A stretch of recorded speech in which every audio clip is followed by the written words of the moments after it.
Ditangkap polisi usai rusak gembok di Sub Makassar, juru parkir minta ampun ke petugas.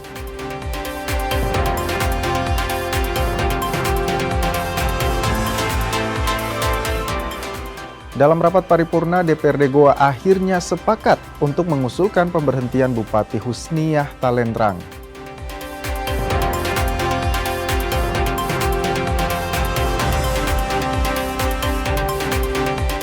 PSM Makassar bergerak aktif di bursa transfer dan sudah datangkan 7 pemain.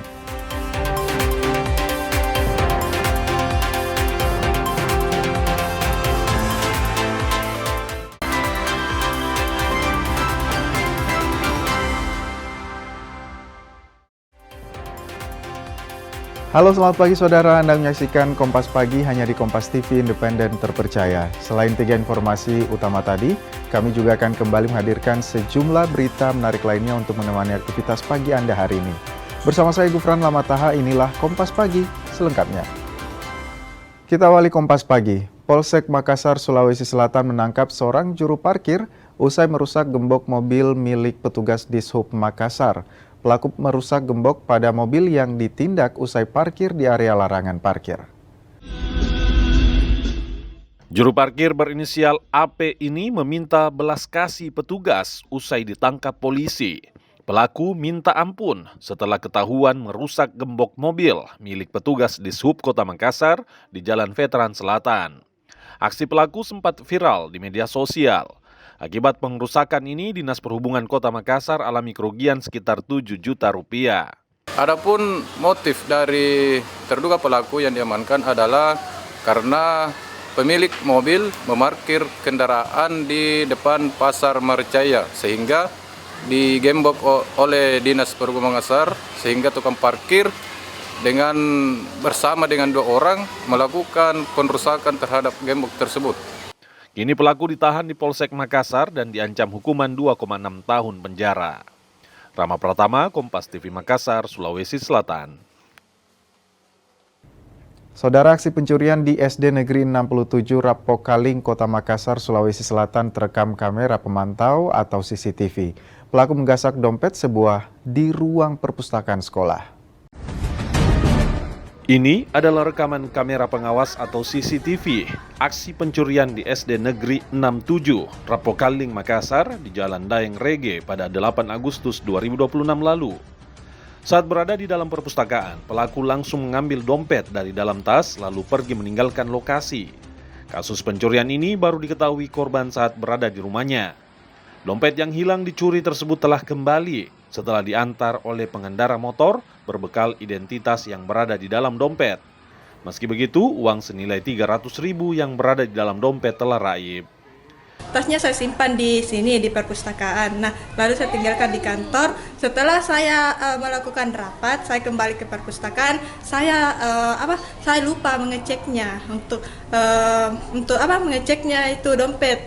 Terus saya pulang, saya periksa itu tasku.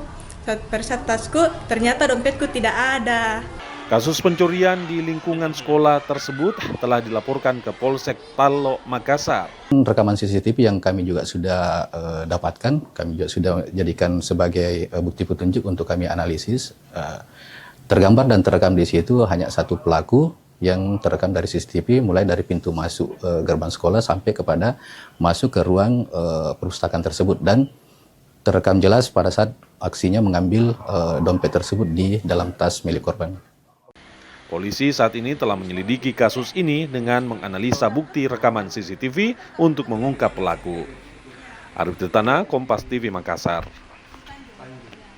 Petugas Polres Pelabuhan Makassar bersama Pelindo Regional 4 Makassar menyita ratusan senjata tajam yang dibawa penumpang di Pelabuhan Soekarno-Hatta Makassar. Ratusan senjata tajam ini disita sejak periode Januari hingga Juli 2026.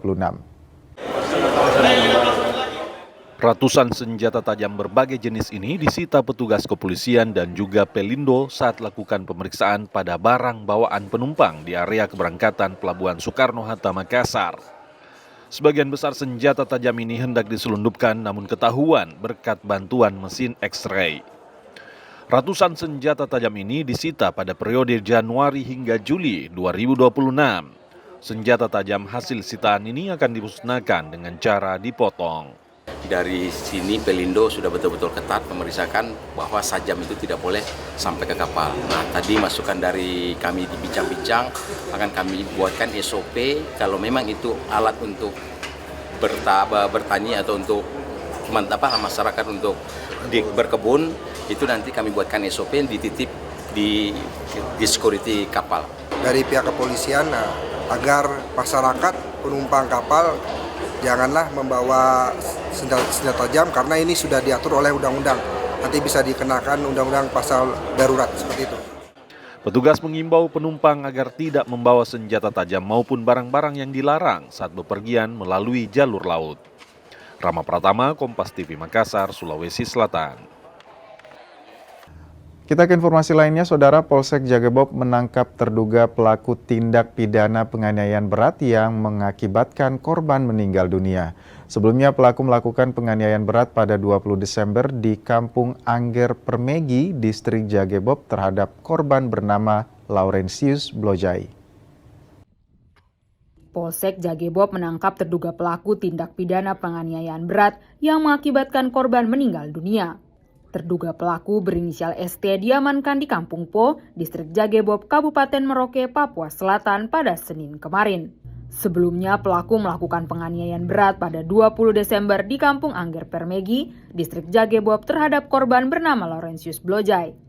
Pengungkapan keberadaan terduga pelaku bermula dari informasi masyarakat yang menyebutkan bahwa terduga pelaku bersama istrinya berada di rumah salah seorang warga di Kampung Po. Terduga pelaku berhasil diamankan dan selanjutnya dibawa ke Mapolsek Jagebob untuk menjalani proses pengamanan awal dan dibawa ke Mapolres Merauke guna menjalani proses hukum lebih lanjut. Terduga pelaku penganiayaan berat yang mengakibatkan korban meninggal dunia dengan inisial ST 31 tahun yang ditangkap pada hari Senin 20 Agustus 2026 di Distrik Jagebob, Kabupaten Merauke, Provinsi Papua Selatan. Selain perkara penganiayaan berat yang mengakibatkan korban meninggal dunia, terduga pelaku juga diduga terlibat dalam kasus perusakan rumah milik keluarga Vincent Kuipalo di Kampung Blading Kakayo, Distrik Jagebob. Tim Liputan Kompas TV Merauke, Papua Selatan. Polsek Muting melakukan patroli sekaligus razia peredaran minuman keras lokal jenis Sopi di Kampung Sid Agung, Distrik Muting, Merauke. Barang bukti dibawa ke Polsek Muting, sementara fermentasi miras dimusnahkan di lokasi. Dalam upaya menjaga situasi keamanan dan ketertiban masyarakat jelang Hari Ulang Tahun Republik Indonesia, Polsek Muting melakukan patroli sekaligus razia peredaran minuman keras lokal jenis Sopi di Kampung Sid Agung, Distrik Muting, Merauke, Papua Selatan. Razia tersebut dilakukan setelah pihak kepolisian menerima informasi dari masyarakat mengenai adanya dugaan lokasi produksi dan penjualan minuman keras lokal jenis Sopi di Kampung Sid Agung pada 11 Agustus 2026. Polsek Muting berhasil mengamankan minuman keras jenis Sopi yang siap edar. Polisi juga mengamankan sejumlah peralatan yang diduga digunakan untuk memproduksi miras lokal. Kapolsek Muting menjelaskan bahwa bahan fermentasi miras di dalam ember serta bahan yang masih dalam proses pemasakan langsung dimusnahkan di lokasi. Jajaran Polsek Muting melakukan razia tempat-tempat yang diduga menjadi tempat pembuatan minuman keras jenis Sopi. Dan hari ini kami temukan di Kampung Sid Agung, Distrik Muting, lokasi di mana tempat pembuatan minuman keras jenis Sopi.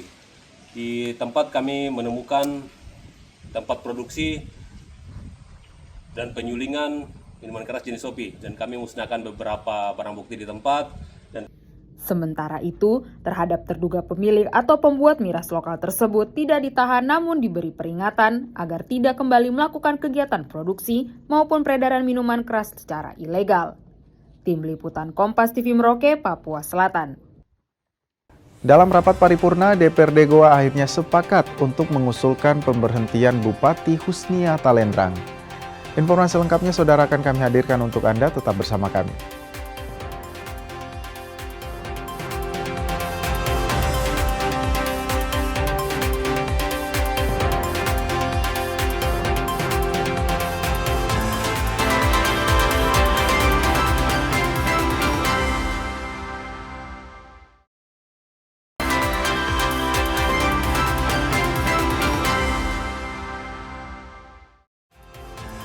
Terima kasih saudara Anda kembali bersama kami di Kompas Pagi, tentunya hanya di Kompas TV, independen terpercaya. Kita ke informasi lain. DPRD Goa resmi menyatakan hak pendapat atas kasus yang menjerat Bupati Husnia Talendrang. Usulan tersebut disepakati sebagian besar fraksi di DPRD Goa. Kami hormati. Sidang paripurna DPRD Kabupaten Goa yang membahas kasus yang menjerat Bupati Goa, Sulawesi Selatan, Husnia Talendrang digelar DPRD Kabupaten Goa pada 12 Agustus 2026 kemarin.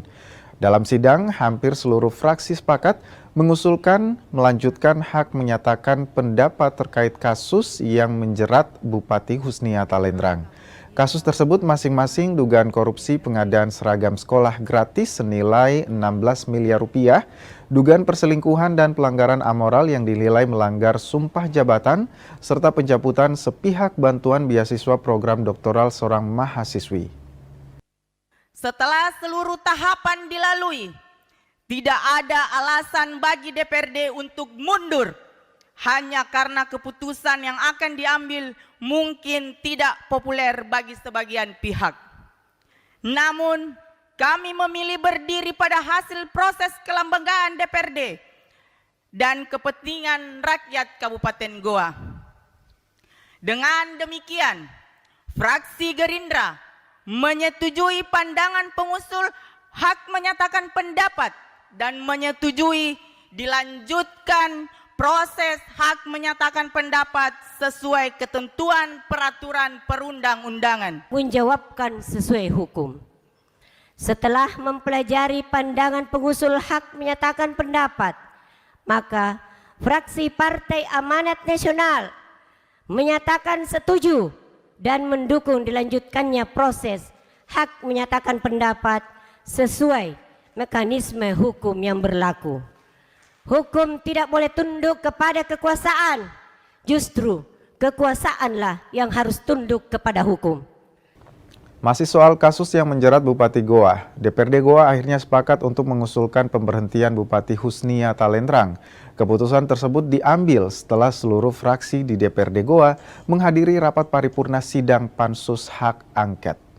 Dalam hal Mahkamah Agung Republik Indonesia membenarkan pendapat Dewan Perwakilan Rakyat Kabupaten Goa, pimpinan Dewan Perwakilan Rakyat Kabupaten Goa menindaklanjuti putusan Mahkamah Agung tersebut dengan menyampaikan usul pemberhentian dari jabatannya sebagai kepala daerah pada Menteri Dalam Negeri melalui Gubernur Sulawesi Selatan sebagai wakil pemerintah pusat sesuai dengan ketentuan pasal 80 Undang-Undang 23 tahun 2014 tentang pemerintahan daerah peraturan perundang-undangan yang berlaku. Keenam, keputusan Dewan Perwakilan Rakyat Daerah Kabupaten Goa.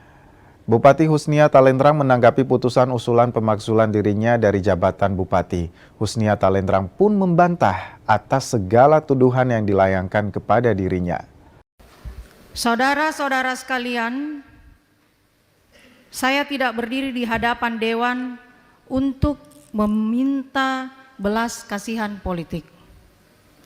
Saya juga tidak meminta DPRD mengabaikan fungsi pengawasannya.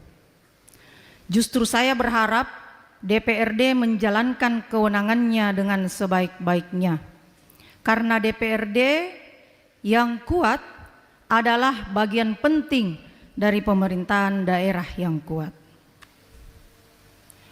Apabila terdapat dugaan bahwa suatu tindakan pribadi mempunyai hubungan dengan penyalahgunaan jabatan, penggunaan anggaran, penyalahgunaan kewenangan, penyelenggaraan kewajiban kepala daerah, atau alasan hukum lain yang ditentukan oleh undang-undang, mari kita uji secara terang dan bertanggung jawab. Kita ke informasi lain, Saudara. Korlantas Polri mengungkap sejumlah temuan dalam penyelidikan kecelakaan maut di ajang drag race Kota Mobagu. Hasil analisis di lokasi kejadian menunjukkan mobil yang dikendali pembalap melaju dengan kecepatan sangat tinggi sebelum kehilangan kendali dan menabrak sejumlah objek di sekitar lintasan. Katim TAA Korlantas Mabes Polri AKBP Sandi Wetyanoe membeberkan kesimpulan tersebut diperoleh setelah pihaknya melakukan pemeriksaan terhadap kendaraan dan kondisi lintasan. Tim Korlantas Polri juga menemukan bekas pengereman pada sistem rem serta mengukur jarak pengereman atau skid mark di lintasan. Dari analisis tersebut, penyidik dapat memperkirakan kecepatan kendaraan ketika melewati garis finish, jarak pengereman, hingga titik ketika kendaraan mulai tidak dapat dikendalikan.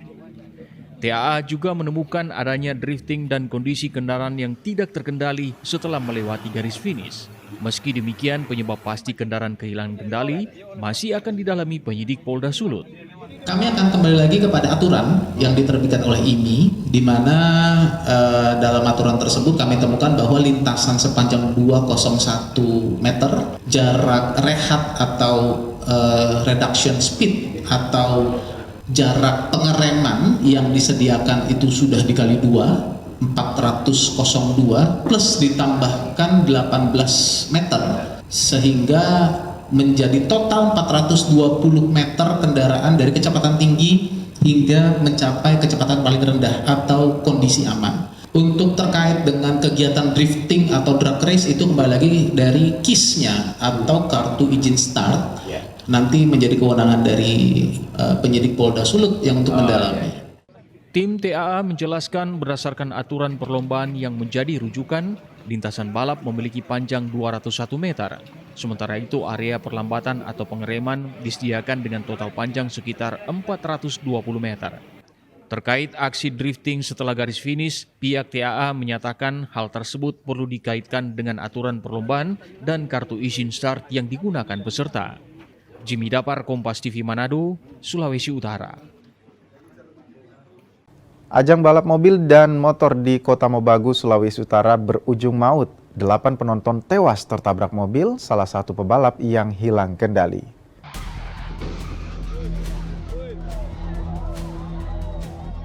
Suasana meriah ajang balap mobil dan motor di sirkuit non-permanen di Kota Mobagu Utara, Sulawesi Utara berubah menjadi petaka.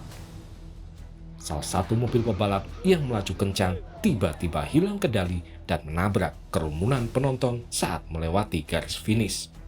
8 orang meninggal dan belasan lainnya terluka. Bahwa mengalami lepas kontrol gitu, sehingga kemudian setelah melewati titik finish atau garis finish, yang bersangkutan tidak mampu mengendalikan kendaraannya hingga menghantam area area dari penonton. Saat ini pengemudi atau pembalap ini kan karena memang situasinya, kemudian untuk penanganan medis lebih lanjut yang bersangkutan ada dirujuk di Manado.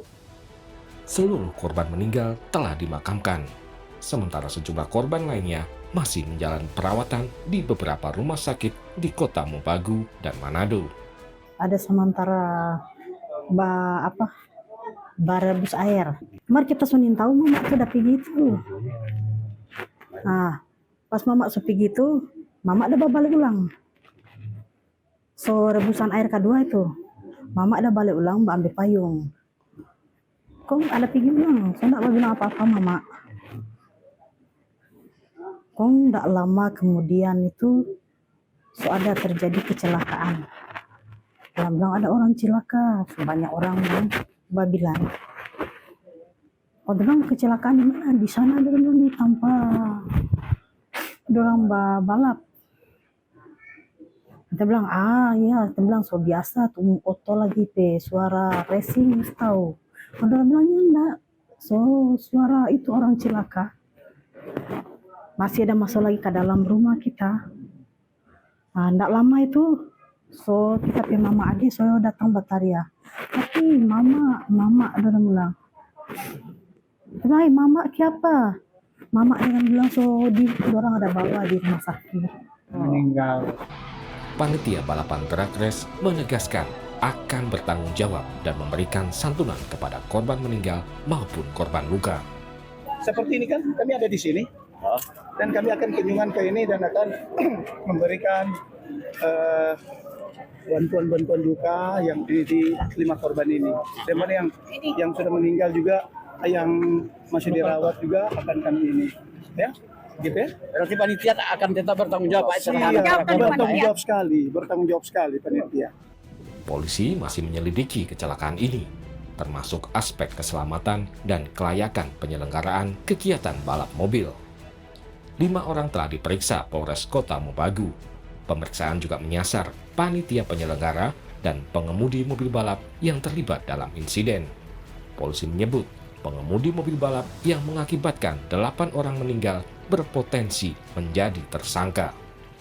Semua pihak kita akan periksa. Ini kan kita akan lihat alurnya dari panitia penyelenggara siapa, apa potensi yang ada di situ, mekanisme diikuti enggak. Kan ini masih berproses, tapi kan ini kita tidak bisa, namanya praduga tak bersalah. Kita harus mengikuti. Tapi kalau yang pengemudi itu sudah jelas karena dia walaupun kelalaian itu udah jelas tersangka, potensinya besar. Berapa orang Pak yang diperiksa? Kalau tidak salah kemarin sudah 5 orang, ya termasuk yang mengendarai mobil. Pegiat otomotif Fitra Eri menilai insiden kecelakaan di ajang balapan di Kota Mobagu sebagai hal yang tidak lazim. Banyak faktor yang patut dipertanyakan terkait kondisi arena, keselamatan penonton, hingga perizinan kegiatan. Fitra menilai pebalap berhak mendapat lintasan yang aman, sementara penonton juga berhak mendapat tontonan yang aman. Nah, mengenai mobil kecelakaan, bukan hanya di drag race, tapi di balap, baik itu sebelum finish maupun sesudah finish, itu adalah hal yang bisa terjadi dan lumrah terjadi. Ya.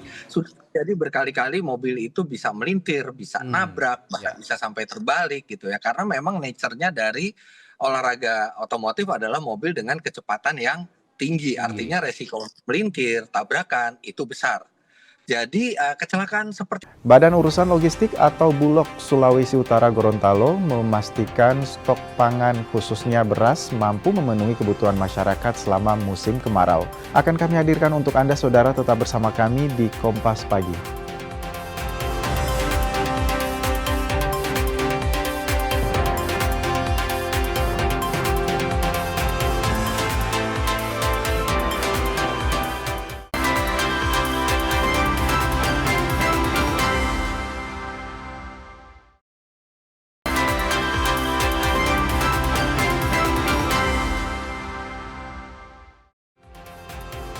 Terima kasih saudara, Anda kembali bersama kami di Kompas Pagi, tentunya hanya di Kompas TV Independen Terpercaya.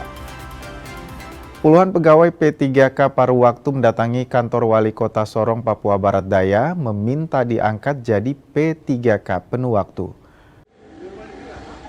Puluhan PPK paruh waktu Pemda Sorong, Papua Barat Daya ini mendatangi kantor Wali Kota Sorong, Papua Barat Daya 11 Agustus 2026 kemarin.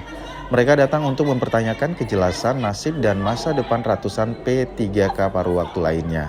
Selain itu, mereka juga meminta Pemda mengangkat mereka jadi P3K penuh waktu.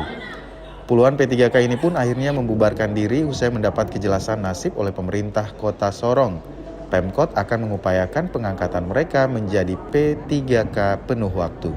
Pada prinsipnya karena kami dari mulai kurang lebih 8 bulan kami honorer yang harus ada di 3 paruh waktu, sehingga kami memang merasa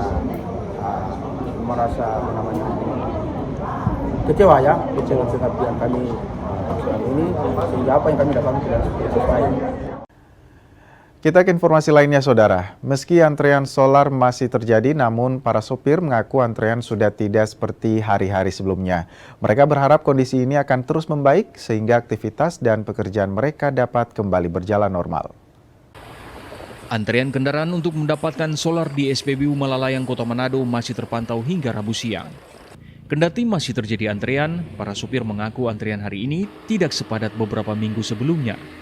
Menurut mereka, dalam 3 hari terakhir, sejumlah kendaraan yang mengantre di SPBU Malalayang cenderung lebih sedikit dibandingkan biasanya. Mereka berharap kondisi akan terus membaik, sehingga pekerjaan mereka bisa kembali normal. Kalau lalu-lalu, dia sampai jam 4. Cuma karena ini dah pakai nomor, jadi sudah lama dibantu. Oh, oke. Artinya hari ini antrian lebih pendek dari kemarin. Oke. Ya, harapannya untuk pemerintah bisa diatasi lah gimana caranya supaya juga orang sebagai pengemudi yang mau cari nafkah bisa lancar. Kepentingan hari-hari, kepentingan rumah tangga yang kadang dalam 1 minggu satu hari kadang sudah ada mencari karena terhambat dengan minyak. Sementara itu, pihak Pertamina dalam rilisnya yang diterima redaksi Kompas TV membeberkan telah meningkatkan penyaluran harian biosolar di sejumlah SPBU seperti SPBU Ring Road sebesar 12% dibandingkan rata-rata penyaluran harian sebelum penyesuaian harga BBM non-subsidi. Pertamina juga terus memonitoring terhadap transaksi penyaluran melalui sistem digital guna menjaga penyaluran BBM subsidi tetap tepat sasaran. Masyarakat juga dihimbau jika menemukan kendala layanan ataupun indikasi pelanggaran dalam penyaluran BBM subsidi dapat menginformasikannya ke Pertamina Customer Service 135. Singli Manderes, Kompas TV Manado, Sulawesi Utara. Saudara, pemerintah Provinsi Maluku menghadirkan replika Rumah Laksamana Maeda sebagai panggung utama upacara kemerdekaan Republik Indonesia ke-81 di Kota Ambon. Langkah ini diambil untuk membangkitkan memori kolektif masyarakat akan detik-detik krusial lahirnya proklamasi. Pemandangan berbeda terlihat di lokasi utama upacara kemerdekaan tingkat provinsi di Kota Ambon. Sebuah bangunan replika yang menyerupai Rumah Laksamana Maeda berdiri kokoh menjadi panggung utama dekorasi 17 Agustus tahun ini. Pemilihan desain ikonik ini bukan tanpa alasan. Rumah asli yang berada di Jakarta Pusat merupakan tempat bersejarah di mana Soekarno, Mohatta, dan Ahmad Soebarjo merumuskan naskah asli proklamasi kemerdekaan pada malam menjelang 17 Agustus 1945.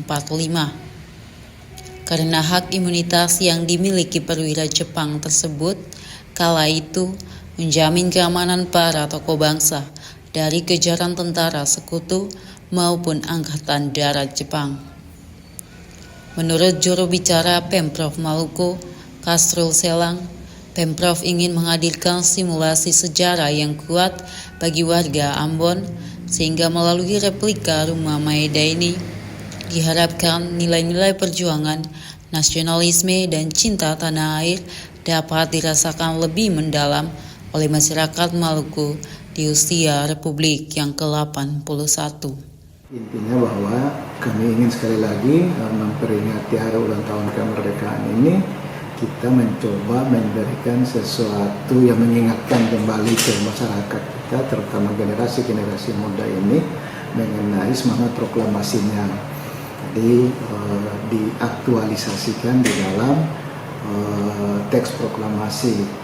Nanti sebentar kita akan juga memasang suara dari tokoh proklamator kita, ya Bapak Insinyur Soekarno, pada saat membaca teks proklamasi.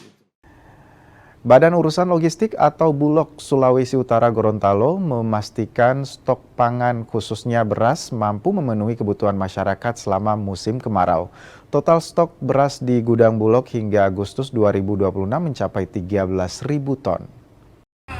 Menghadapi musim kemarau panjang yang diperkirakan mencapai puncaknya pada September hingga Oktober 2026, Bulog Sulutgo memastikan stok pangan khususnya beras cukup untuk memenuhi kebutuhan masyarakat.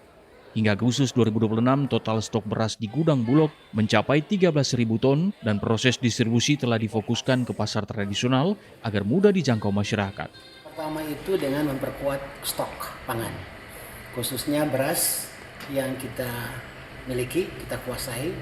Saat ini sebanyak 13.000 ton dan ini masih terus bertambah, baik dari penyebaran stok antar bulog maupun juga dari penyerapan beras lokal.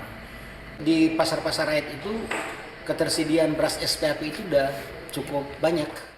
Sementara itu, ketersediaan beras SPHP di Pasar Bersati Kota Manado terpantau memadai untuk kebutuhan masyarakat. Pedagang mengaku beras SPHP secara rutin dipasok setiap minggu. Penjualan bagaimana, Pak? Rame ke orang beli atau? Ya tergantung harinya juga. Kalau yang sekarang? Kalau hari Kamis ini agak kurang. Cuman Sabtu dan Minggu itu ya. Tapi artinya masih cukup lancar, Pak, penjualan. Selain ketersediaan stok, Bulog memastikan harga beras SPHP di pasar juga dijual tidak lebih tinggi dari harga eceran yang telah ditetapkan. Singli Manderes, Kompas TV Manado, Sulawesi Utara. Saudara Wakil Menteri Kebudayaan Giring Ganesha Jumario menegaskan komitmen Kementerian Kebudayaan untuk mendorong pelestarian dan pengembangan kebudayaan di Papua Barat Daya.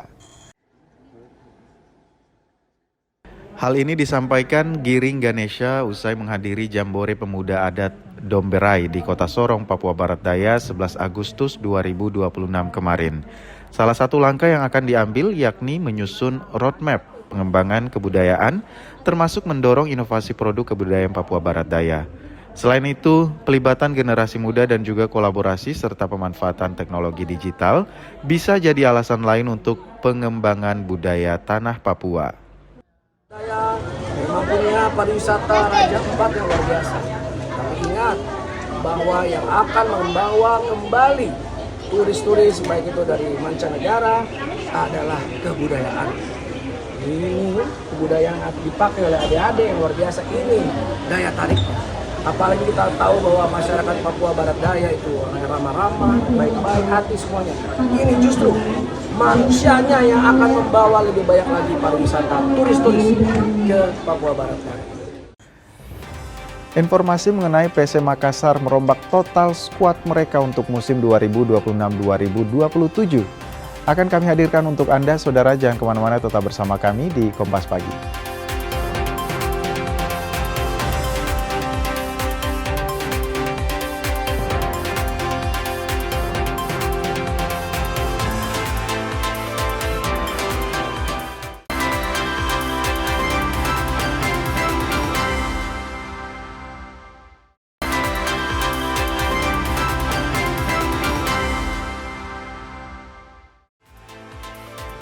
Anda kembali bersama kami, saudara, masih bersama saya Gufran Lamataha. Kita ke informasi selanjutnya.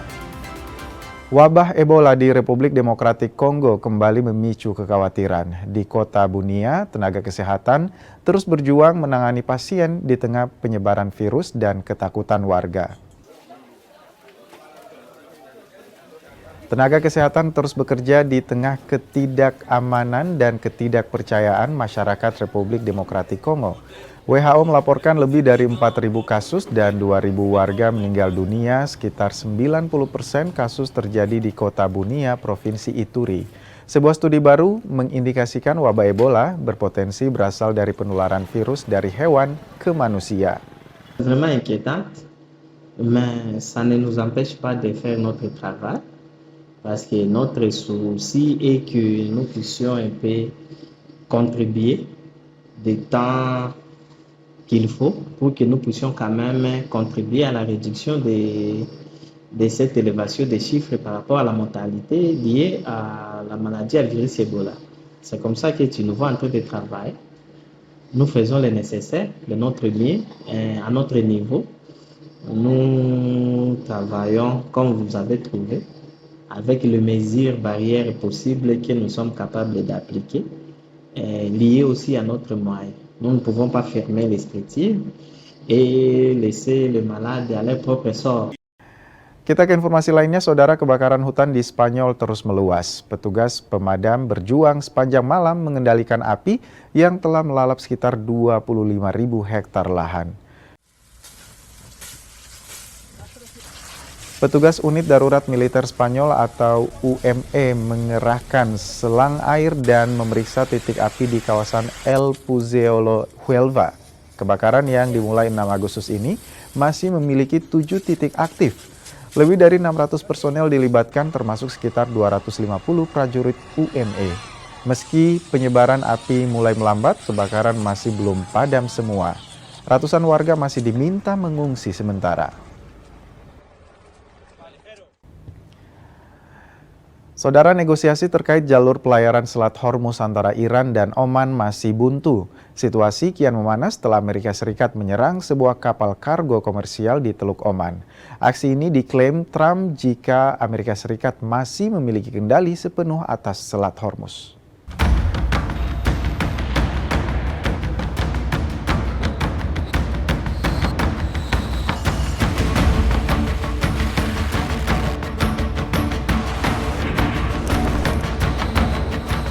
Presiden Amerika Serikat Donald Trump mengklaim militer Amerika Serikat memegang kendali penuh atas Selat Hormuz. Klaim Trump terlontar usai militer Amerika Serikat menyerang sebuah kapal kargo komersial di Teluk Oman karena dituding menerobos jalur blokade pelabuhan Iran. Serangan terjadi di tengah negosiasi antar Iran dan Oman terkait keselamatan jalur Selat Hormuz. I don't trust Iran. Why? Are you saying I trust Iran?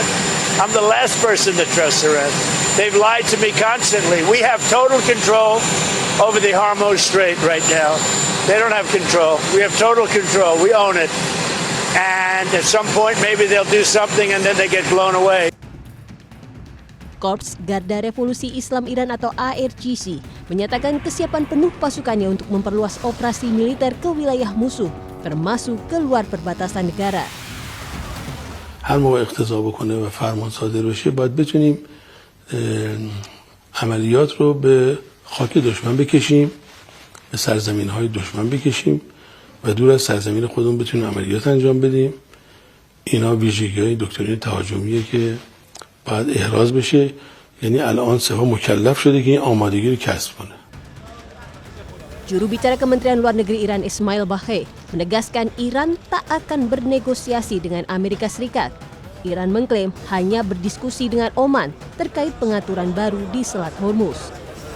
ما مذاکره با آمریکا نداریم. تبادل پیام طبیعی است که از طریق میانجی‌ها صورت بگیره در مورد موضوعات روز، ولی اینکه گام بعدی چه خواهد بود بستگی دارد به شرایط. فعلا ما متمرکزیم بر مذاکرات با عمان برای تعیین تکلیف مسیر تردد کشتیرانی.